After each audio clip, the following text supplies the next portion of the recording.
जब मेरे पास as a बतौर डायरेक्टर इसका बेटन आया, तब मैंने इसके ऊपर एक अप्रोच ली कि मैं ये पिक्चर यंग लोगों के लिए बनाऊंगा। मेरा यहाँ शुरू से ये इसमें वो था कि ये सिर्फ एक मूवी ना हो, एक मूवमेंट हो। मुझे अभी 2 साल हो गए हैं, मैं सिर्फ इसी पे काम कर रहा हूँ। मैंने अपना तन मन धन सब लगा दिया है। जैसे कि सावरकर जी काला पानी इतने साल रहे, वैसे 2 साल से मैं काला पानी में हूँ। क्या है ये फिल्म सावरकर, प्लीज इसके बारे में थोड़ा बताइए। क्या है फिल्म, ये उनकी जीवनी पे आधारित है और 1897 से 1950 तक की कहानी है, जिसके अंदर मैंने जो भी उनके ऊपर मिस इन्फॉर्म्ड लालछना जो लोग लगाते हैं, जो उनको उन्होंने अंग्रेज़ों से माफ़ी मांगी थी, मुस्लिम हेटरेट थी, या गांधी हत्या का जो उन पे एक्यूजेशन लगा था, मैंने सब चीज़ों को एक बहुत निडर तरीके से हैंडल किया है और वो फिल्म में डाला है। और ये फिल्म मेरे पास बतौर एक्टर आई थी। फिर मैंने इसके लिए वेट लूज़ करना शुरू कर दिया, क्योंकि पहली चीज़, जब ये फिल्म मेरे पास आई तो मेरे को यही लग रहा था कि मैं सावरकर जी जैसा तो दिखता नहीं हूँ। तो उसके बाद मैंने उसको साइड में रख के जब उनके बारे में पढ़ना शुरू किया, तो मैं स्कूल में मुझे हिस्ट्री का बहुत शौक था, तो मैं बहुत पढ़ता था। पर जब मुझे लगा था कि मैं सावरकर जी के बारे में जानता हूँ, पर जब मैंने सोचना शुरू किया तो मैं एक्चुअली में कुछ नहीं जानता हूँ एक्सेप्ट फॉर कि वो काला पानी गए थे। तो जब मैंने उनकी बारे में पढ़ना शुरू किया, तो शुरू-शुरू में जब मैंने इंडिपेंडेंस स्ट्रगल की किताबें पढ़ी, तो उसमें जो आर्म्ड स्ट्रगल थी, जिसके बहुत लोग हिस्सा थे, वो सिर्फ एक पैराग्राफ में लिख दी जाती थी और ये लोग थे, इन्होंने कुछ नहीं कर पाए। तो फिर जब मैंने और उनके बारे में पढ़ना शुरू किया, तो मुझे रियलाइज़ हुआ कि कितनी सारी चीज़ें हैं, उनकी कितने उनके उनके व्यक्तित्व की कितने पहलू थे और कितनी सारी चीज़ें हैं और क्या-क्या चीज़ों से वो गुज़रे। वो सुन के फिर मेरा खून खौलने लगा कि भाई ये कहानी हमको क्यों नहीं बताई जाती, ना स्कूल में बताई जाती, ना पब्लिक में बात की जाती। उनका नाम लेते ही लोग कंट्रोवर्सियाँ बनाने लगते हैं, लालछना लगाने लगते हैं। उनके व्यक्तित्व पे, उनके देश की प्रति उनका प्रेम, उसके ऊपर, हर चीज़ के ऊपर।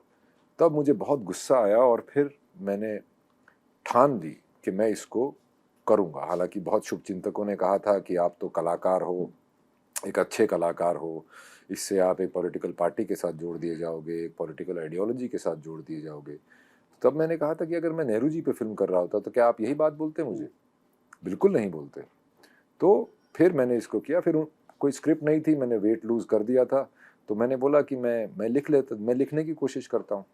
तो उत्कर्ष नैथनी है, मेरे को-राइटर हैं, उनके साथ मैंने इसकी स्क्रीन प्ले लिखा और वो स्क्रीन प्ले बहुत ताकतवर निकल के आया, क्योंकि मेरी मैनेजर और दोस्त पंचाली चक्रवर्ती ने जब मुझसे बोला था कि भई ये पिक्चर देखने क्यों आएँगे लोग? आजकल तो गांधी जी को भी इतना याद नहीं करते। तब मैंने जब मेरे पास एज़ ए बतौर डायरेक्टर इसका बेटन आया, तब मैंने इसके ऊपर एक अप्रोच ली कि मैं ये पिक्चर यंग लोगों के लिए बनाऊंगा। इसका जो मेकिंग, टेक्निक्स, कैमरा, म्यूज़िक सब यंग लोगों के लिए होगा। तो क्योंकि मैं चाहता हूँ, मैंने ठाना था कि कॉलेज में लोग जैसे शे गुवेर्रा की या भगत सिंह जी की टी शर्ट पहन के जाते हैं, वैसे सावरकर जी की भी पहन के जाएं। मेरा यहाँ शुरू से ये इसमें वो था कि ये सिर्फ एक मूवी ना हो, एक मूवमेंट हो, जो कि हमारे एक जो इतिहास लिखा गया था आज़ादी के बाद, जिसमें सिर्फ एक ही पार्टी और कुछ चंद लोगों ने हमें स्वतंत्रता दिलाई थी। उसके अलावा भी बहुत सारे लोग थे जिन्होंने बहुत बलिदान किया, उनमें से एक सावरकर जी भी हैं। उनकी कहानियाँ लोगों तक पहुँचें, उनकी तरफ लोगों का इंटरेस्ट बने, रुचि बने और लोग उसके बारे में अध्ययन करें। मैं तो कहता हूँ नेशनल आर्काइव्स में जाके आप देखिए किसने क्या-क्या किया था, वो सब डॉक्यूमेंटेड है। तो यहाँ से मेरी कहानी शुरू हुई और फिर मुझे अभी 2 साल हो गए हैं, मैं सिर्फ इसी पे काम कर रहा हूँ। मैंने अपना तन, मन, धन सब लगा दिया है और मैं बहुत शुक्रगुज़ार हूँ ऊपर वाले का कि आज ये फ़िल्म की हम रिलीज़ पे ये बातें कर रहे हैं। एक समय था जब ऐसा लगता था कि ये कभी ख़त्म नहीं होगी, पर जैसे कि सावरकर जी काला पानी इतने साल रहे, वैसे 2 साल से मैं काला पानी में हूँ और सावरकर जी का सच और मेरी मूवी और मेरी जान एक ही बारी में आज़ाद हो जाएगी। इस प्रोजेक्ट से, इस स्टोरी से, इस सागा से। मेरा सवाल ये थोड़ा लंबा होगा। आपने जैसे कहा कि नेहरू जी पे फिल्म बनी है, इंदिरा जी पे फिल्म बनी है। जब भी हम कांग्रेस शासित लोगों के प्रधानमंत्रियों के ऊपर फिल्में बनती दिखता है, तो हम बड़ा उसको बायोपिक और कहानी की तरह पॉजिटिवली लेते हैं और सब उसकी चापलूसी भी हो फिल्म में तो भी हम उसको अच्छा मानते हैं। जी। क्या हमारे फिल्म मेकर में भी एक ब्रीड है कोई जो लेफ्ट विंगर राइट विंगर जो बात करते हैं कि क्या ऐसा होता है? आप भी सावरकर की जो फिल्म बना रहे हो कोई छेड़छाड़ तो कर नहीं रहे, आप तो बायोपिक जैसा सब कुछ बता रहे हो जो असलियत है। फिर इस चीज़ का विरोध क्यों होने लगा इस तरह से? ये देखिए 3 मिनट के ट्रेलर में ही इतना विरोध होने लगा है, तो फ़िल्म देख के तो लोगों बहुत ज़्यादा विरोध होने वाला है, क्योंकि मैंने सच्चाई बताई है। मैंने कोई साइड नहीं ली है, जो सच्चाई है वो बताई है। बिल्कुल मेरे मेन जो पात्र हैं वो सावरकर जी हैं। तो ये शुरू से जब मैंने पिक्चर करनी, जैसे मैंने पहले बोला कि जब करनी शुरू की तभी से लोगों ने मुझे बोलना शुरू किया। सरदार पटेल जी पे 2 पिक्चरें बनी है, राजा रवि वर्मा पे मैंने खुद बायोपिक की है, मंगल पांडे बनी है, मैंने चार्ल्स शुभराज का रोल किया है, सरबजीत का रोल किया है, तो काफ़ी बायोपिक्स तो मैंने ही की हैं। फिर उनका नाम आते ही इतना विरोध क्यों? ये बात मैं भी सोचता हूँ, क्योंकि उनको for political reasons I feel उनको मलाइन किया गया कि उनकी कहानी बाहर निकल के ना आए। जैसे उनको माफी वीर बोलते हैं, वो माफी वीर नहीं थे। अगर वो माफी वीर होते तो उन्हें 27 साल बंदी बना के नहीं रखा जाता, अंग्रेज उन्हें छोड़ देते। तो यहीं से वो जो एक थ्योरी जो बना रखी है लोगों ने, वो यहीं डिबंक हो जाती है। जुडिशियल सिस्टम में अगर आप कभी किसी कोर्ट के साथ पाला पड़ा हो, भगवान करे आपका ना पड़े, पर अगर पाला पड़ा हो तो कोर्ट को honourable court, yours obediently, your humble servant, your sincerely, ये सब एक लैंग्वेज होती है जो कोर्ट में लिखी जाती है। और सावरकर जी बेल याचिका जिसको बोलते हैं वो लिखते थे, वो खुद लॉयर थे, तो उन्होंने वो खुद लिखी। वो हक होता है किसी का भी, हक होता है। और भैया आप 27 साल की उम्र के हो, एक आज के दिनों में तो वो लड़के ही हो गए, राइट? उस तरफ तो आदमी हो जाते थे उस जमाने में।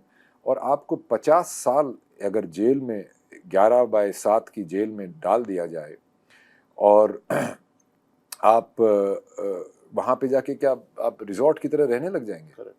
बिल्कुल नहीं, आप उससे लड़ेंगे। तो सावरकर जी का ये मानना था कि साम दाम दंड भेद कुछ भी लगा के हमें, हमारा कर्तव्य है कि यहाँ से बाहर निकलें और वापस स्वतंत्रता की लड़ाई में जुड़ें, वहाँ पे सांस्कृतिक, सामाजिक, पॉलिटिकल हर तरह के काम में योगदान दें ताकि हम नया भारत बना सकें। तो ये उनकी सोच थी उसके ऊपर। और सिर्फ उन्होंने अपने लिए ही नहीं, बहुत लोगों के लिए लिखा था। सभी को छोड़ दिया गया था। सिर्फ सावरकर ब्रदर्स, जो बाबा राव सावरकर इनके बड़े भाई थे, जो भी काला पानी में रहे थे, वो इनसे भी बड़े अनसंग हीरो हैं। उनके ऊपर एक सेपरेटली पिक्चर बनाई जा सकती है। इनफैक्ट मैं कई बार अपने फ्रेम में देखता था और बहुत सारे लोग थे जिनको, कईयों का तो मैं नाम भी नहीं दे पाया हूँ मूवी के अंदर, पर उनके सबको मैंने देख देख के कास्टिंग की थी। उन सब के ऊपर एक बायोपिक बन सकती है। श्याम जी वर्मा के ऊपर बन सकती है, मैडम कामा के ऊपर बन सकती है, लाला हरदयाल के ऊपर बन सकती है, भाई परमानंद के ऊपर बन सकती है। बहुत से ऐसे लोग थे, खुदीराम बोस, अनंत कन्हरे जिन्हें कोई नहीं जानता, मदन लाल धींगड़ा, भगत सिंह पे तो बन भी चुकी हैं, चंद्रशेखर आज़ाद और नेताजी पे बन चुकी हैं। तो ऐसी कई शख्सियत थी जो कि कांग्रेस से जुड़ी नहीं थी। कांग्रेस एक क्या हुआ था कि 1857 में पूरे देश को निहत्था कर दिया गया था, क्योंकि जब वो उसको सिपाही म्यूटनी जिसको बोलते हैं, वो उसके बाद 1870 के दशक में वासुदेव फाड़के जैसे कुछ क्रांतिकारियों ने फिर से बंदूक उठाई और अंग्रेजों को मारना लूटना शुरू कर दिया। उनको भी मुखबरी में वो पकड़े गए और उनको भी मेनलैंड पे नहीं रखा, यमन भेज दिया।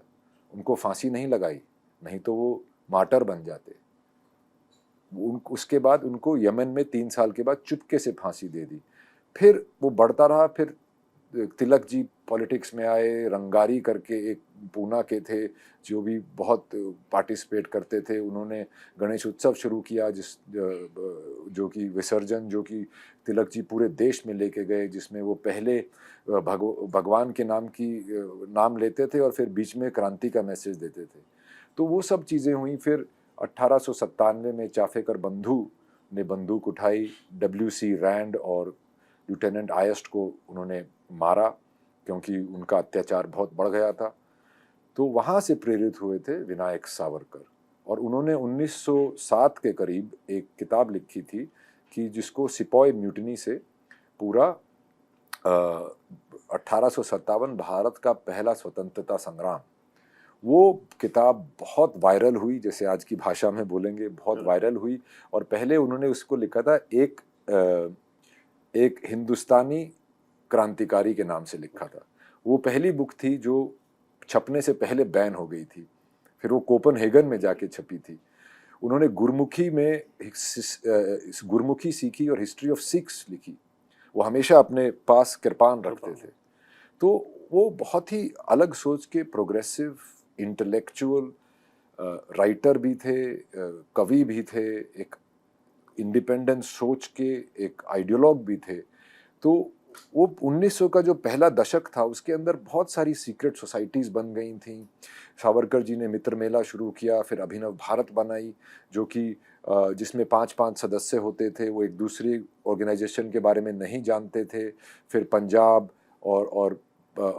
बंगाल और मद्रास कॉन्स्टिट्यूंसी और बॉम्बे प्रोविंस के सारे आपस में बातचीत शुरू हो गई थी। यूरोप में क्रांतिकारियों का एक सीक्रेट सोसाइटी बन गई थी। भारत बंदूकें भेजी गई थी। लेनिन जी से मिलके उनसे बॉम्ब मैनुअल्स ली गई थी पेरिस में। फिर चिट्ठियां लिखी गई थी फौजियों को और रजवाड़ों को कि हमारे साथ जुड़िए, बगावत के लिए तैयार रहिए। तो एक पूरा मुहिम बन गया था, एक पूरा जुट बन गया था। और पर उनका साथ कांग्रेस ने नहीं दिया, क्योंकि इंडियन नेशनल कांग्रेस बोलनी चाहिए, जो कि आज वाली जो कांग्रेस है वो सेम नहीं है। इंडियन नेशनल कांग्रेस एक लिएजॉन बॉडी थी जो कि 1885 में बनाई थी। A.O. ह्यूम नाम के एक आदमी थे, वो एक लिएजॉन बॉडी थी which between the British educated Indians and the imperialist British. तो उसका यही था कि जो वसुदेव फड़के जैसे जो वायलेंस की तरफ जा रहे थे उनको रोक के बातचीत से हल निकाला जाए। तो जब मदन लाल धिंगड़ा ने लॉर्ड कर्जन वाइली को मारा, जो कि सीक्रेट सर्विस के लंदन के हेड थे, जो कि पहली राजनीतिक हत्या थी ब्रिटिश सॉइल पे, उसके बाद किसी ने उनकी सपोर्ट नहीं की। गांधी जी ने उन्हें कायर बोला हिंसा अपनाने के लिए। तो ये सब चीज़ें हुई। फिर सावरकर जी को काला पानी भेज दिया गया, और उसके बाद काला पानी में जो उनके साथ हुआ, वहीं पे जाके उनको पठान वॉर्डर्स ने बहुत दुखी किया।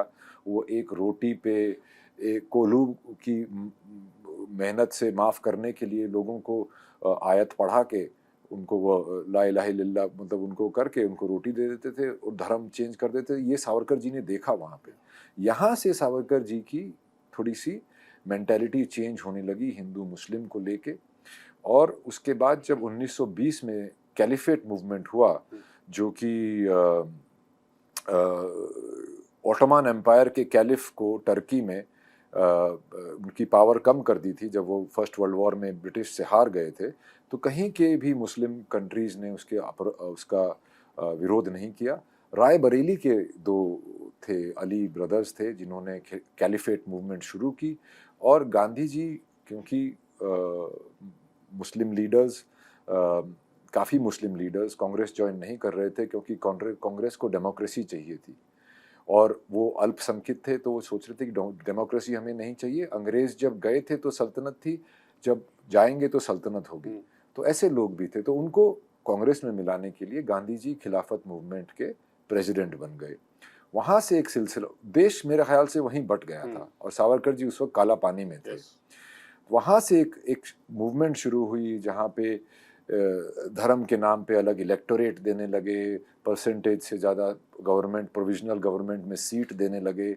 ये सब चीज़ें जब होने लगीं तब सावरकर जी ने बहुत वो हुआ, और एक पैन इस्लामिक इन्वेजन का डर हो रहा था उस वक्त नॉर्थ वेस्ट फ्रंटियर प्रोविंस में, और सावरकर जी ने जेल में पठान बॉर्डर्स को कैसे वो लोगों को हैंडल करते थे देखा था। तो उन्होंने ये कहा, इनको ये लगा कि अंग्रेजी फौज में ज़्यादातर नॉर्थ वेस्ट फ्रंटियर में मुस्लिम सिपाही हैं, तो अगर जिहाद के नाम पे हमला होगा तो वो धर्म के नाम पे लड़ेंगे या देश के नाम पे। इसीलिए उन्होंने हिंदुत्व का आइडियोलॉजी को जन्म दिया, जो कि बहुत ही यूनिफाइंग पॉलिटिकल आइडियोलॉजी थी।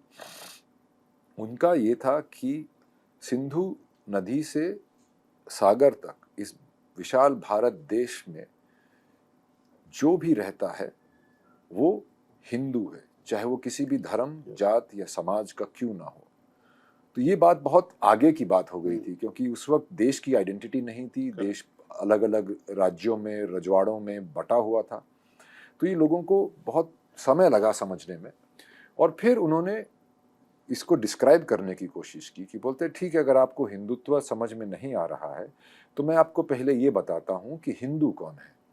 तो उनकी जियोपॉलिटिकल डेफिनेशन के हिसाब से उन्होंने ये कहा कि जो इस भारत देश को, इस ज्योग्राफी को अपनी पूर्वजों की ज़मीन माने, पितृभू या मातृभू माने, अपने त्योहारों को, खान पान को, वेशभूषा को अपना माने, वो हिंदू है, चाहे वो किसी भी धर्म या जात या समुदाय का क्यों ना हो। पर चूंकि अभी आप आज के प्रिज्म में अगर देखोगे तो वो प्रिज्म फिर गलत है। हिस्ट्री को उस टाइम के सर्कमस्टेंसेस से देखना चाहिए। उस टाइम के जो पैन इस्लामिक इन्वेजन की जो एक थ्रेट बन गया था, उसको मद्देनज़र रखते हुए उन्होंने उसमें एक लास्ट क्लॉज ऐड किया, जिससे सब लोगों को बहुत तकलीफ होती है। वो है कि ये उनकी पुण्य भूमि भी होगी। पुण्य भूमि का मतलब सिर्फ फेथ नहीं होता, आपकी कर्म भूमि भी होती है। तो उनकी कर्म भूमि होगी। उनका बस ये कहना था कि देश धर्म से ऊपर होना चाहिए। ये उन्होंने यूनिफाइंग एक वो बनाई थी, ये देखते हुए कि खिलाफत के बाद देश बंटने लग गया था। तो उन्होंने उसको यूनिफाई करने के लिए ये बनाया था कि अगर पता कैसे चलेगा, तो बोलता है आप हिंदुस्तान के किसी भी प्रांत में शेक्सपियर की किताब ले जाओ और रविंद्रनाथ टैगोर की किताब ले जाओ, हर प्रांत में लोग कहेंगे कि रविंद्रनाथ टैगोर की किताब हमारी है। क्यों? ये उन्होंने एग्जाम्पल दिया था। और उन्होंने कहा था कि अगर यहाँ पे आपकी आस्था है, यहाँ के मस्जिद में या दरगाह में आपकी आस्था है, तो आप भी हिंदू हैं। बुद्धिस्ट भी हिंदू हैं, जैन भी हिंदू हैं, सिख भी हिंदू हैं। सिख तो बोलते थे सबसे बड़े हिंदू हैं, क्योंकि एक ढाल भर के हिंद को बचाते आए हैं। तो उनकी ये थी, उनकी ये हिंदुत्व की उन्होंने फिलॉसफी दी उस वक़्त जब वो मेनलैंड में वापस आ गए थे काला पानी से। और फिर उन्हें और 13-14 साल उनको हाउस अरेस्ट, डिस्ट्रिक्ट अरेस्ट में रखा गया रत्नागिरी में। तो जब लोग बोलते हैं कि भाई ये ब्रिटिश टूज थे, इन्होंने माफ़ी मांगी, उनके लिए काम कर रहे थे, तो भाई मेरा एक सिंपल सवाल है, तो 27 साल उनको कैप्टिविटी में क्यों रखा?